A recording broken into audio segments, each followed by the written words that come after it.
Vinho é tradição, é história, ou seja, é identidade cultural.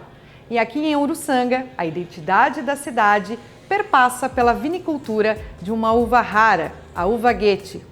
Hoje, o Cultura Catarina está em Uruçanga para descobrir os detalhes por trás da história e da produção da uva e do vinho Guete. Vamos conhecer a vinícola Damian e também a família que dá nome a esta casa, que já é uma referência nacional na produção de Guete.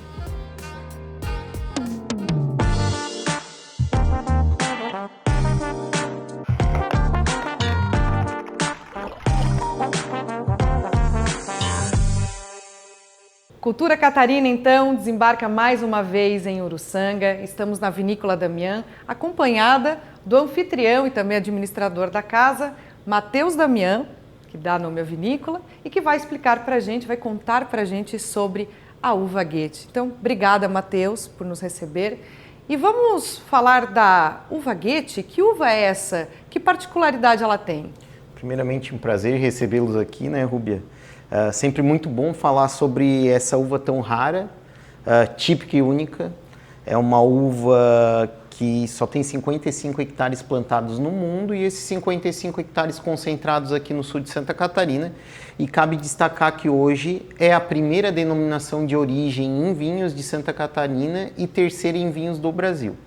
Essa uva ela foi desenvolvida lá em 1850 por um americano, se chamava Roger, apaixonado por poesia e por viticultura, coloca o nome do poeta preferido dele, Johann Wolfgang Goethe, na uva, porque o Goethe tem aquela frase que a vida é curta demais para se consumir vinhos ruins, né? Essa uva veio com os imigrantes italianos para cá em 1891 e desde então a gente produz ela aqui com muita intensidade.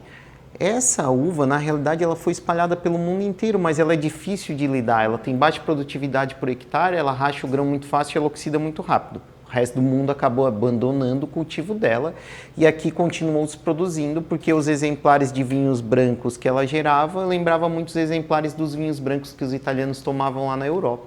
Então isso acalentava o coração daqueles imigrantes que sabiam que não retornariam mais à sua pátria amada, né? Fantástica essa história. O Matheus sabe falar muito bem dessa tradição da uva Guete, inclusive porque a família tem uma relação próxima também, por serem vinicultores. E como é que nasce a relação da família Damian com essa uva tão especial? A família ela produz vinho desde 1878, né? Sempre no quintal de casa, produzindo a uva, tinha um anexo onde se produzia o vinho, aqueles vinhos antigos, em garrafão mesmo. O meu avô, ele trabalhou 15 anos na estação de pesquisa que foi instalada aqui em Uruçanga pelo Getúlio Vargas, que o presidente da República gostava tanto dos vinhos Guete, que ele instalou uma estação de pesquisa aqui para desenvolver ainda mais essa uva e esse vinho. E o nono tinha trabalhado lá por 15 anos. Aqui a uva Guete quase desapareceu também pela extração do carvão mineral, porque a mão de obra que era da fruticultura migra para dentro das minas de carvão e os parreirais são esquecidos. O meu avô sabia que a Guete se desenvolvia super bem e gerava exemplares de alta qualidade dentro da taça.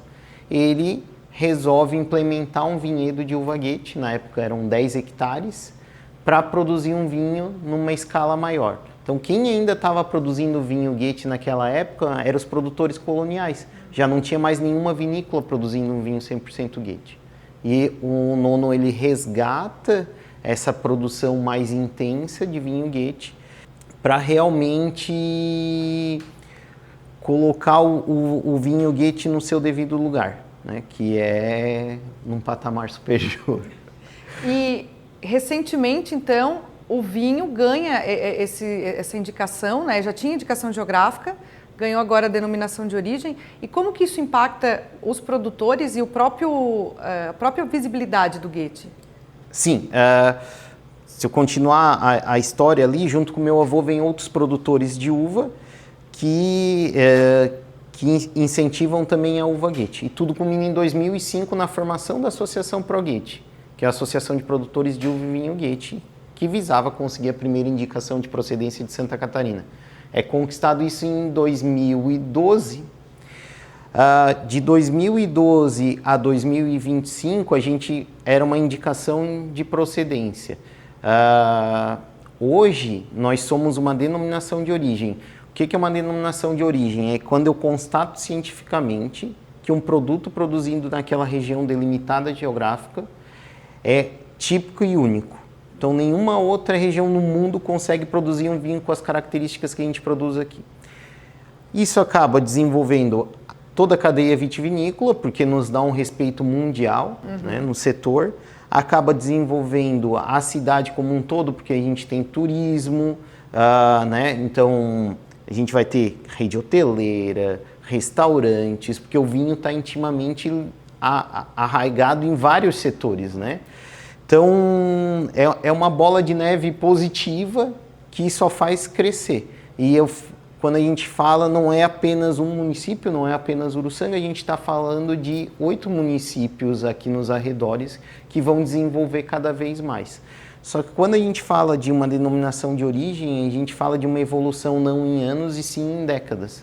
Então, é tudo lento, mas a gente já nota uma diferença gigantesca de quando a gente começou para agora, né? Hoje o Goethe ele é valorizado nacionalmente, e paladares do exterior que já tiveram contato com Goethe, tanto é que a gente recebe muito turista do exterior aqui, ficam impressionados com a qualidade do vinho que é gerado por essa uva. E de fato se torna uma marca da identidade da cidade e do povo que aqui construiu essa história, né? Com certeza. Hoje as pessoas da região elas têm orgulho de falar, né, que são dos vales da uva Goethe. E isso está intimamente ligado, né? Uma uva que veio com os imigrantes italianos para cá, então está intimamente ligado com toda a história, né? Então, se a pessoa quer presentear alguém de fora da região com algo típico, leva uma garrafa de vinho Goethe. Vocês aqui da Vinícola Damian já se tornaram representantes nacionais praticamente na produção de vinho Goethe, justamente porque ele é levado para outras cidades, para outros estados. E como é que se deu aqui dentro da história da família Damian essa manutenção da tradição com o advento da inovação? Porque eu sei que vocês inovaram muito por aqui. Sim, o tripé da nossa vinícola, né? Então as 3 bases que são muito sólidas é vinho de alta qualidade. Isso é passado de geração para geração. Então desde que o meu avô fundou, ele já tinha essa visão. O segundo é inovação, porque para manter essa qualidade a gente sempre tem que estar inovando. Então, todo ano a gente faz muitas pesquisas em cima de fermentação com leveduras diferentes, tipo de rolha, enzimas diferentes, tempo de contato com a casca, vários tipos de uva e assim por diante. Porque se eu fizesse o mesmo vinho que o meu avô fazia em 1975, provavelmente a gente estaria fora do mercado, né? O mercado todo evolui. E o terceiro é família, né? Então, a vinícola é bem familiar, são 3 gerações trabalhando dentro da vinícola e cada geração nunca vai esquecer o passado, porque principalmente o setor vinícola é algo muito diferente, é um setor que a gente produz vinho uma vez por ano, então a gente tem matéria-prima uma vez por ano e a nossa produção se dá uma vez por ano, que é no verão aqui, então ali por volta de janeiro a uva Goethe. Se eu errar, eu vou perder produção para 1 ano ou mais, né? Então as outras gerações são muito importantes, nos passando todo o conhecimento para a gente chegar no resultado que a gente tem hoje nas taças, né? Então eu não posso esquecer toda essa tradição, porque essa tradição está transformada hoje nesse ouro líquido, né? E teve a inovação do espumante de uva Goethe. Exato, esse é o meu pai, né? Com muito orgulho falo que foi ele que desenvolveu o primeiro espumante de uva Goethe. Ele foi atrás de conhecimento, foi para o exterior procurar as melhores regiões hoje que produzem espumante e trouxe todo esse conhecimento para cá. E o resultado dessa inovação é que hoje é o carro-chefe da vinícola, né? Hoje a gente está elaborando 5 tipos de espumantes, desde espumante por método Charmat até espumantes por método Champenoise com alto grau de envelhecimento. Então, a uva Goethe é uma uva muito versátil, que nos dá a possibilidade de trabalhar tanto para vinhos tranquilos de alta qualidade, quanto para espumantes de alta qualidade. Nós, como vitivinicultores, a gente gosta muito de poder trabalhar com essa uva que gera tantos produtos diferentes com um único tipo de casta, né? Versátil, então, se a gente, mais um adjetivo que a gente poderia atribuir a ela? Sim, porque conforme eu trabalho com a mesma matéria-prima, conforme eu trabalho dentro da vinícola, vão gerar vinhos totalmente diferentes. E além disso, a gente tem vários microterroirs dentro da região. Então, por exemplo, se eu pegar o nosso vinhedo, hoje está na comunidade do Rio Salto, e eu pegar um vinhedo que está na comunidade de São Pedro, são comunidades relativamente perto, se a gente pegar são 10 quilômetros uma da outra, ou nem isso, vão gerar vinhos totalmente diferentes, porque o terroir é diferente. O terroir geral de uva Guete, por isso que a gente tem uma denominação de origem, é o principal, só que dentro disso tem microterroirs que formam vinhos totalmente diferentes. Que bacana, e o mais bonito é ver como realmente permanece esse orgulho, que é quase uma necessidade primitiva de manter os seus vinhedos desde os antepassados, mas manter os vinhedos, produzir o próprio vinho, seja em casa, né, em escala para consumo, seja para colocar no mercado nacional, como é o teu caso, e que é uma coisa muito enraigada, né, nos uruçanguenses, né? Sim, se você pegar associados hoje na ProGuete, a gente vai ter 6 vinícolas. Então, essas vinícolas produzindo registradas no Ministério da Agricultura, produzindo numa escala maior. Mas se a gente pegar a produtora artesanal, que faz aí suas 1000 garrafas por ano, a gente tem mais de 100 na região, né? Então, realmente, a gente tem essa brincadeira de um poder experimentar o vinho que o outro fez, do vinhedo que ele tem, todo mundo... O ciclo da videira é algo lindo, né? Então, você tem um ciclo agora, por exemplo, a gente acabou de podar as videiras, então elas estão sem folhas. A gente está vendo toda uma brotação, para depois a gente ter a floração, a formação de cachos, para a gente chegar lá em janeiro e ter esse fruto tão precioso. E para a gente encerrar com um brinde, antes, vamos detalhar o que a gente encontra de aromas num vinho Guete, ao abrir uma garrafa de vinho Guete, o que se espera? Você, como sommelier, oriente a gente. Aqui o vinho Guete ele vai ter essa cor, é um amarelo palha com reflexos dourados ou, dependendo do vinho, reflexos esverdeados. Esse passou em barrica de carvalho, então acaba dando esse reflexo mais dourado. A gente vai ter um vinho muito límpido, com muito brilho. Depois, aromas. A gente pode sentir um aroma, muita fruta, né? Aqui abacaxi, maracujá, pera, maçã, lichia, flores brancas.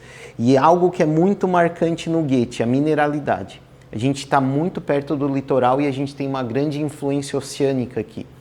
E essa influência oceânica dá para sentir como um toque salgado no vinho, tanto no nariz, para pessoas que são mais habituadas a tomar vinho, e em boca ela fica bem evidente, né?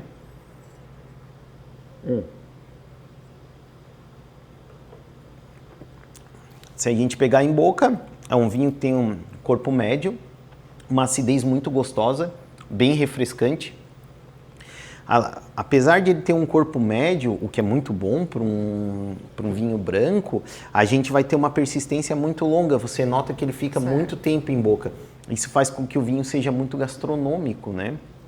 Então, realmente, quem nunca experimentou um Guete, eu falo, abra a cabeça que a gente tem um produto raro, típico e único. Muito bem. E quando em Uruçanga, beba vinho Guete. Então, queria encerrar com um brinde, Matheus, agradecendo a possibilidade de conversar, né, com a gente, de contar essa história para todo mundo que acompanha a Cultura Catarina. Eu que agradeço e convido a todos para virem visitar os Vales da Uva Guete. Um brinde. Salute. Cultura Catarina vai ficando por aqui. Até um próximo programa. Acompanhe também as nossas redes sociais para ficar por dentro de tudo que acontece na TV AL. Saúde!